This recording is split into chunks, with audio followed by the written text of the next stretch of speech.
Here is the latest from K2 Radio News. According to the Casper Police Department, 2 teenagers were arrested and taken into custody after the stabbing incident at Eastridge Mall on Sunday. They appeared by video in Natrona County Circuit Court for an initial appearance. The judge charged them both with conspiracy to commit first-degree homicide. They are also being charged with aggravated assault and battery of another minor and misdemeanor theft for allegedly shoplifting knives. Bond was set at $500,000 cash only for the alleged stabber and $450,000 cash only for the co-defendant. Right now, their identities are not being revealed because they are 15 years old. If the case is bound over to a felony court, we will reveal their names then. Yesterday evening at the Natrona County School District Board of Trustees meeting, the county coroner, James Whips, expressed his concerns about young people in the school system committing suicide. Per capita, Natrona County has one of the highest suicide rates in the state, in the nation, and believe it or not, in the world. Suicide is the second leading cause of death among adolescents behind accidents. In the past 5 years, we've had 8 adolescent suicides in this county. Those suicides are just the tip of the proverbial iceberg when you take into consideration what makes up the base of that iceberg.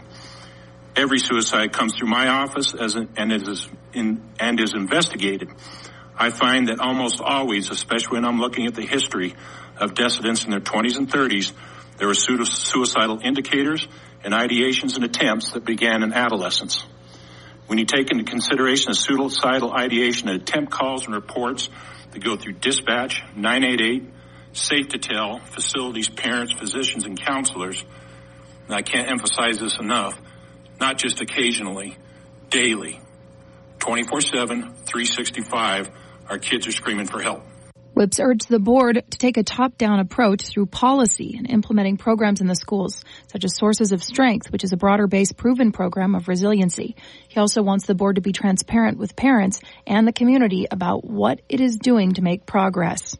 Following Whips, Annie Dundas, a member of the Suicide Awareness and Prevention Task Force, spoke. She has spoken to district officials before on this subject and is asking them again to make youth mental health a priority.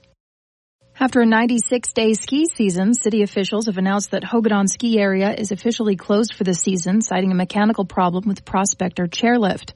Christopher Smith, the superintendent of Hogadon, said that the repairs to the chairlift cannot be completed before the end of the current season. Although he did say that we've had the longest season to date at 96 days of skiing, despite low precipitation. He went on to credit Hogadon staff for working so hard to keep trails open from Christmas onward. The low snowfall in the region this season presented operational difficulties for many ski resorts across the region.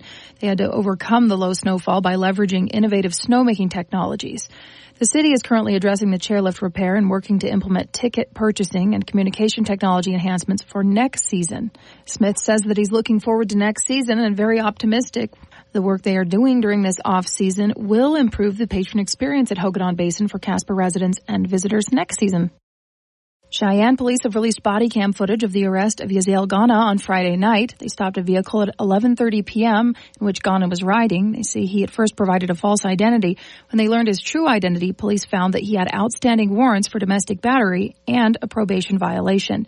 His aunt had accused police of brutally attacking her nephew, a 26-year-old, and beating him severely. But police say that he at first became verbally combative and then he reached into his pant pocket for a knife. When the officer attempted to remove him from the vehicle, he became violent, pushing the officer and attempting to run away. Check it out at k2radio.com. This is Colby Feeder.